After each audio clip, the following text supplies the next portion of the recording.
ಜೈ Shriram guys ಎಲ್ರಿಗೂ. ಎಲ್ಲರೂ ಹೇಗಿದ್ದೀರಾ? ಹೋಪ್ ಎಲ್ಲರೂ ಚೆನ್ನಾಗಿದ್ದೀರಾ ಅಂತ ಅಂದ್ಕೊತೀನಿ. ನಾನು ಕೂಡ ಚೆನ್ನಾಗಿದ್ದೀನಿ.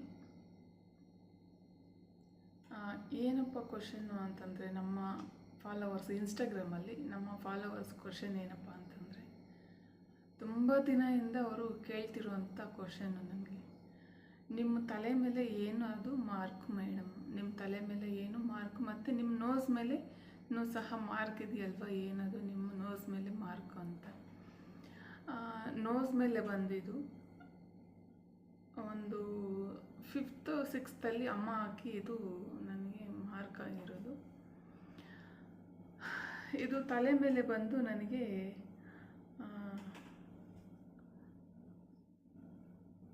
ಇಷ್ಟು ನೋಡಿ, ಇಲ್ಲಿಂದ ಈಗ ಚೂರು ಹೇರೆಲ್ಲ ಬೆಳ್ಕೊಂಡು, ಬೇಬಿ ಹೇರೆಲ್ಲ ಬೆಳ್ಕೊಂಡು ಚೂರು ಕವರ್ ಆಗಿದೆ. ಒಂದು 3 months ಬ್ಯಾಕ್ ಫುಲ್ ಇಲ್ಲೆಲ್ಲ ಹೇರ್ ಫಾಲ್ ಆಗಿತ್ತು ನನಗೆ. ಅವಾಗ ಅದು ತುಂಬ ಕಾಣ್ತಿತ್ತು. ಅವಾಗ ಕಾಣಿಸ್ತಿರ್ಬೇಕಂತಂದ್ರೆ ಎಲ್ಲರೂ ಕೇಳ್ತಿದ್ದು, ಏನದು ನಿಮ್ಮ ತಲೆ ಮೇಲೆ ಮಾರ್ಕ್ ಆಗಿದೆ ಅಷ್ಟು ಹಾಡಾಗಿ ಅಂತ. ಅದು ಏನಪ್ಪ ಅಂತಂದರೆ, ಚಿಕ್ಕವಾಗ ಈ ಹಳ್ಳಿ ಕಡೆ ಎಲ್ಲನೂ ರಾಗಿ ಎಲ್ಲ ಕಟ್ ಮಾಡಿದ್ರೆ ಕಣ ಅಂತ ಮಾಡಿ ಅದರಲ್ಲಿ ರಾಗಿ ಹಾಕಿಬಿಟ್ಟು ಗುಂಡು ಬರುತ್ತೆ, ಗುಂಡಿಗೆ 2 ಹಸು ಕಟ್ಬಿಟ್ಟು ಅದನ್ನು ತುಳಿಸ್ತಾರೆ ರಾಗಿನ. ಇವಾಗೆಲ್ಲ ಆ ಥರದ್ದೆಲ್ಲನೂ ನಾವು ನೋಡೋಕ್ಕೆ ಸಿಗಲ್ಲ. ಬಟ್ ನಾವು ಚಿಕ್ಕವ್ರು ಇರಬೇಕಂತಂದರೆ, ಆವಾಗ ನನಗೆ ಒಂದು 4 ವರ್ಷ ಇರ್ಬೋದು, 5 ವರ್ಷನೂ ಇಲ್ಲ, 3 or 4 years ಇರ್ಬೋದು. ಆವಾಗ ಅದು ಕಣದಲ್ಲಿ ಗುಂಡಿಗೆ ಹಸು ಕಟ್ಬಿಟ್ಟು ನಿಲ್ಲಿಸಿದ್ರು, ಅಂದರೆ ತುಳಿಸ್ಬಿಟ್ಟು ನಿಲ್ಲಿಸಿದ್ರು ನಮ್ಮಪ್ಪ. ಏನೋ ಕೆಲಸ ಇದೆ ಅಂತ ಹೇಳ್ಬಿಟ್ಟು ನಮ್ಮಪ್ಪ ಅದನ್ನು ನಿಲ್ಲಿಸ್ಬಿಟ್ಟು ಎಲ್ಲೋ ಹೊರಗಡೆ ಹೋಗಿದ್ರು. ಲೇಡೀಸ್ ಎಲ್ಲನೂ ಕೂತ್ಕೊಂಡು ಆ ಕಣದಲ್ಲಿ ಕೆಲಸ ಮಾಡೋವಂಥ ಲೇಡೀಸ್ ಜೊತೆಗೆ ನಮ್ಮ ತಾಯಿನೂ ಸಹ ಸೇರಿಕೊಂಡು ಕೆಲಸ ಮಾಡಿಕೊಂಡು ಒಂದು ಕಡೆ ಕೂತಿದ್ರು. ನಮ್ಮ ತಮ್ಮ ಒಬ್ಬ ಚಿಕ್ಕವನಿದ್ದ, ನನಗೆ 2 ತಮ್ಮ ಅವರು. ಅದರಲ್ಲಿ ಒಬ್ಬ ತುಂಬ ಚಿಕ್ಕವನಿದ್ದ, ಅವನ್ನ ಅಲ್ಲಿ ತಗೊಂಡು ಬನ್ನಿ ಅಂತ ಹೇಳಿದರು ನಮಗೆ. ಅಕ್ಕ, ನಾನು ನಮ್ಮ ತಮ್ಮನ್ನ ಕರ್ಕೊಂಡು ಅಲ್ಲಿ ಹೋಗಿದ್ದವಾಗ ನಾವು ಸುಮ್ಮನೆ ಇರಲ್ವಲ್ಲ, ಸಣ್ಣ ಮಕ್ಕಳು, ದೊಡ್ಡವ್ರು ಮಾಡೋ ಕೆಲಸ ಎಲ್ಲ ಮಾಡಬೇಕು ಅನ್ನೋ ಒಂದು ಕ್ಯೂರಿಯಾಸಿಟಿ ಚಿಕ್ಕವಾಗ. ಹಾಗಾಗಿ ನಾವೇನು ಮಾಡಿದ್ವಿ, ಆ 2 ಹಸುನ ನಾವೇ ಬಿಟ್ಬಿಟ್ವಿ. ಅಲ್ಲಿ ಗುಂಪು ಕೂತಿದ್ರಲ್ವ ಜನ, ನಮ್ಮ ತಾಯಿನೂ ನಮ್ಮ ತಮ್ಮನ ಮಡ್ಲಲ್ಲಿ ಇಟ್ಕೊಂಡು ಕೂತಿದ್ರು. ನಾವೇನು ಮಾಡಿದ್ವಿ, ದೊಡ್ಡವರೆಲ್ಲ ಮಾಡೋದನ್ನ ನೋಡಿಬಿಟ್ಟು ನಾವು ಹಗ್ಗನ ಬಿಟ್ಬಿಟ್ವಿ. ಅದು ಗುಂಡು ಸಮೇತ ಅವ್ರ ಮೇಲೆ ಹೋಗ್ಬಿಡ್ತು. ಅವ್ರ ಮೇಲೆ ಬಿಟ್ಬಿಟ್ಟು ನಾವು ಸೈಡ್ ಬಂದು ಸುಮಾರು ದೂರ ಬಂದುಬಿಟ್ವಿ. ಅದು ಗುಂಡು ನಾವು ಓಡಿಸಿರೋದು ಅವ್ರ ಮೇಲೆ ಅಂತ ಗೊತ್ತಾಗಲಿಲ್ಲ ಅನಿಸುತ್ತೆ ಅವ್ರಿಗೆ.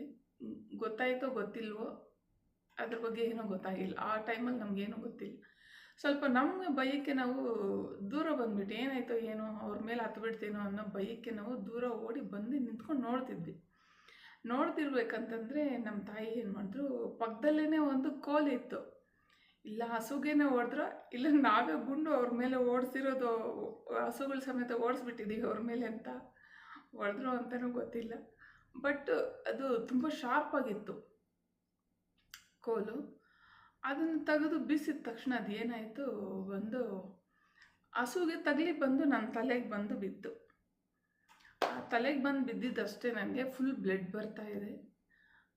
ನನಗೆ ಫುಲ್ಲು ಅನ್ಕಾನ್ಷಿಯಸ್, ಅಂದರೆ ಚೂರು ಅವ್ರು ಮಾತಾಡ್ತಿರೋದು ಕೇಳ್ತಿದೆ. ಏನು ಹೇಳ್ತಿದ್ದಾರೆ, ನಮ್ಮ ದೊಡ್ಡಮ್ಮ ಒಬ್ಬರಿದ್ದರು, ಅವರಿಗೆಲ್ಲ ಈಗ ತೀರ್ಕೊಂಡಿದ್ದಾರೆ. ಅವರು ಅಯ್ಯೋ ಇಷ್ಟೊಂದು ರಕ್ತ ಬರ್ತಾಯಿದೆ, ಏನು ಮಾಡೋದು ಅಂತೇಳಿ ಈ ಭತ್ತನ ಎಲ್ಲನೂ ಸುಟ್ಟಿರ್ತಾರೆ ಅಂತ, ಅದನ್ನು ಬೂದಿ ಎಲ್ಲ ತೊಗೊಂಡು ತೋಟಕ್ಕೆಲ್ಲನೂ ಹಾಕ್ತಾರೆ. ಬೆಳೆಯೋಕ್ಕೂ ಮೊದಲು, ಈ ಆಲೂಗಡ್ಡೆ ಟೊಮೆಟೊ ಎಲ್ಲ ಬೆಳೆಯೋಕ್ಕೂ ಮೊದಲು ಅದನ್ನು ಹಾಕ್ತಾರೆ. ಭತ್ತನ ಸುಟ್ಟಿರೋದನ್ನು, ಅಂದರೆ ಭತ್ತನ ಸುಟ್ಟಿರೋದಲ್ಲ, ಭತ್ತದ ಹೊಟ್ಟು ಸುಟ್ಟಿರುವಂಥದ್ದನ್ನು ಬೂದಿನ ಹಾಕ್ತಾರೆ. ಆ ಬೂದಿನ ನಮ್ಮ ದೊಡ್ಡಮ್ಮ ತೊಗೊಂಡು ತಲೆಗಿಟ್ಬಿಟ್ರು. ಅದು ನನಗೆ ನೋವಾಗ್ತಾಯಿದೆ, ತಲೆ ಫುಲ್ಲು ನೋವ್ತಿದೆ.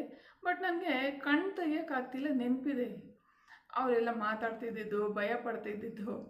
ಇನ್ನೇನು ಇವರಪ್ಪ ಬಂದರೆ ಏನಪ್ಪ ಹೇಳೋದು, ಜವಾಬು ಹೇಳೋದು, ಏನು ಮಾಡ್ತಾರೋ ಏನೋ, ಬೈತಾರೋ ಏನೋ, ಇಲ್ಲ ನಮ್ಮ ತಾಯಿ ಕೋಲಲ್ಲಿ ಬೀಸಿದ್ದು ನೋಡಿ ಅವ್ರಿಗೇನಾದರೂ ಗೊತ್ತಾದರೆ. ಅಂದರೆ ನನ್ನ ಮೇಲೆ ಪ್ರೀತಿ ಜಾಸ್ತಿ ಇತ್ತು ನಮ್ಮ ಅಪ್ಪಗೆ. ಹಾಗಾಗಿ ಪ್ರೀತಿಯ ಮಗಳನ್ನ ಹೊಡೆದ್ಬಿಟ್ರೆ ಅದಕ್ಕೆ ನಮ್ಮ ಅಮ್ಮಗೆ ಎಲ್ಲಾದರೂ ಹೊಡೆದ್ಬಿಡ್ತಾರೇನೋ ಅಂತ ಹೇಳ್ಬಿಟ್ಟು ನಮ್ಮ ದೊಡ್ಡಮ್ಮ ಅವರು ಮಾತಾಡ್ತಿರೋದೆಲ್ಲನೂ ಕೇಳಿಸ್ತಿದೆ.